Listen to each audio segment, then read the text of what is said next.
So last week on September 23rd, I hosted a tournament with some friends that I've made through Age of Empires. We're calling it the Mediocre Players Tournament because we're not fully noobs. We've been around, we've played. We're not full noobs, but we're also definitely not pros. We're not great at the game, but good enough to where we enjoy playing with each other.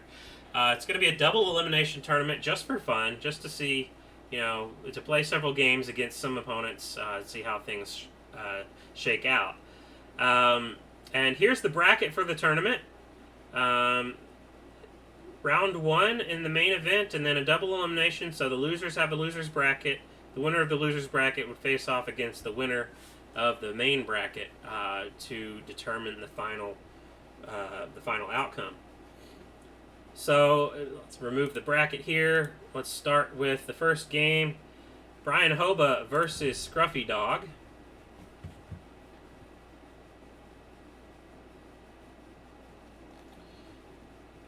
Alright, so game one, round one. BrianHoba versus Scruffy Dog. Brian is 25 years old. He's from Chile. And he has been playing Age of Empires since he was a kid, although he got back into it more recently, especially with the Definitive Edition coming out.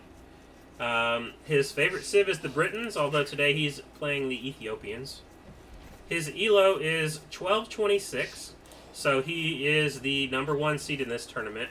I went based off of the ELO that we had, the 1v1 ELO at the time the tournament started.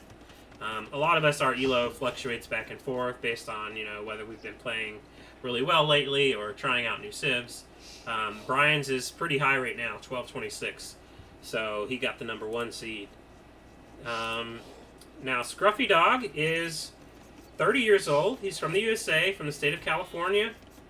And he's been playing since 1999, so since the game came out. Although he got back into it even more since Definitive Edition came out last year. His favorite civ is the Byzantines. Although he's got several favorite civs. I think he likes the versatility of those civs. And his ELO is currently 800, so he is the 8th seed in the tournament. So, fairly standard start for both. One lumber camp, a mill, bringing in two boars. Ooh, almost lost that villager.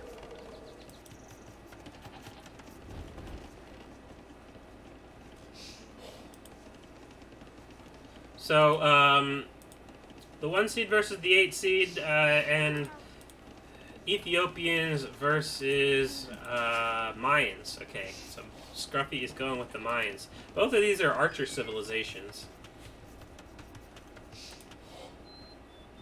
Looks like Scruffy's scout has found Brian's base, although he hasn't noticed yet. Now he has. Okay. He's going to run by the TC? Okay. Looks like he'll survive. Alright, so he may have noticed, he could have noticed, that Brian's barracks here, one, he has a barracks, and two, it's got the flags over it, which means he's building something in there. And that's the drush that's coming in. So 3 militias in Dark Age. He's on his way up to Feudal Age. In fact, he could probably make them men-at-arms once they arrive if he wants. But standard 3 militia drush. And Scruffy is just now deciding to build a barracks. Scout's going to harass that villager. So can't get the barracks up. This is well played on Brian's part. Harassing the villager which was building the barracks. Got the drush coming in right behind it. So well played to keep the scout involved. So now Scruffy finds himself with 3 militia and a scout in his base, and no military buildings. He has to delete that barracks. And he's going to try to build a new one over here. And he's actually going to rush it up with 5 villagers. So he is quite worried about this drush.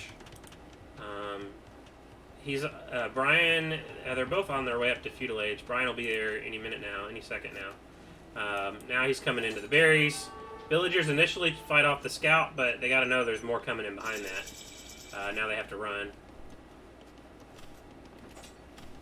Getting a few hits in with the TC, that's good. I think he only had one unit in there, so it only got one arrow off. Going back to the berries, that's good as well. It's always good that when you do have to run, that you go back as soon as the opponent lets you back. He's trying to build some walls here, get some quick walls up before the units get in to the wood line, but unfortunately the scout managed to block that. Good play on Brian's part. So now the Drush will harass these villagers. They will eventually get this wall up with 3 villagers behind it. More than that, actually. 5 villagers behind it.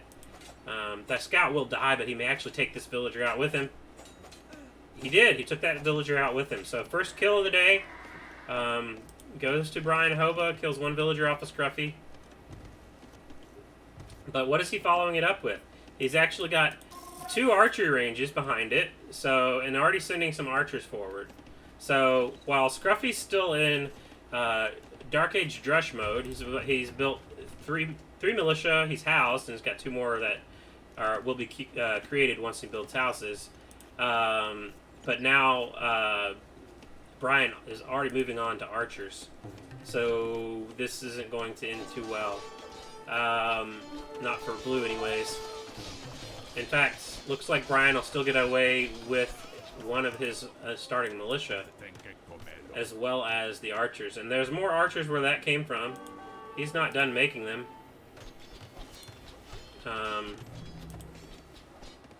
Right now, they're not doing a lot, just sitting here, but he will move them around this Scruffy's base to keep him off of his resources. At this point, Scruffy is 22 villagers and hasn't created one for a while. He's queued up several now. BrianHoba is at 31 villagers. He also hasn't touched his TC in a while, so they're just playing with what they've got right now. The blue is at least trying to catch up in villagers. But unfortunately, the archers are coming over here to the wood line, and there are 8 villagers in harm's way here. It's going to lose a bunch of them. 2 villagers, 3 villagers. Got another villager coming over here. 4 villagers.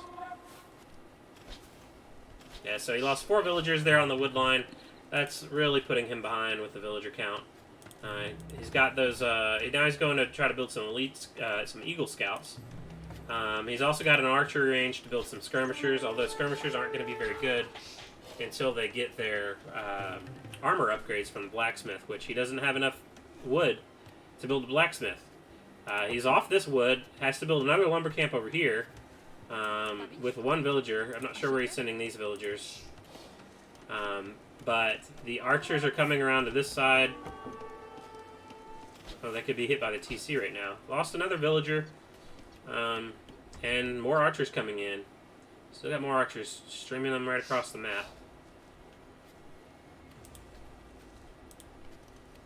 So, still 32 villagers for Brian, who is, he could go up to Castle Age relatively soon.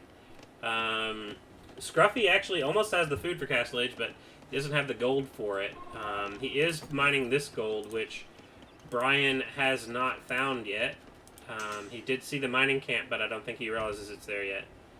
Now he's going back to the wood, maybe? No, he's going to kill that farmer first. And then he may see, yeah, he sees that there's more villagers back on wood. So, unfortunately for Scruffy, these archers are going to kill more villagers. 2 more villagers. Kill the Eagle Scout. And he's just going to chase these around.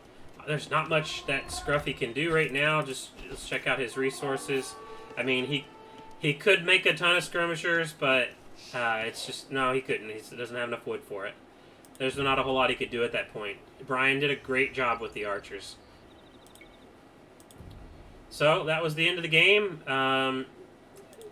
KD 15-4, that's pretty good.